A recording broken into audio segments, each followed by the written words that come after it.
Ал Қарағандыда жылжымалы жұмыспен қамту бекеті іске қосылды. Мамандар халық көп шоғырланған жерлерге барып, бос жұмыс орындарын ұсынады, кәсіп ашуға кеңес береді. Себебі қазір жұрттың басым бөлігі мемлекеттік бағдарламалардан бейхабар дейді олар.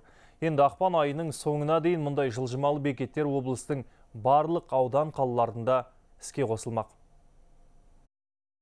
Уважаемые карагандинцы, ищете работу, хотите открыть свой бизнес или переобучиться? Әйгерім Алтаева жоғары білімді есепші. Алайда диплом алғанына 5 жыл болғанымен әлі күнге мамандығы бойынша жұмыс таппаған. Қайда барса да ең әуелі еңбек тәжірибесін сұрайды екен. Ендігі үміті жылжымалы бекетте. Мен өз мамандығым бойынша жұмысқа тұрайын деген. Мамандығым есепші. Оқу бітіргеніме бірнеше жыл болды.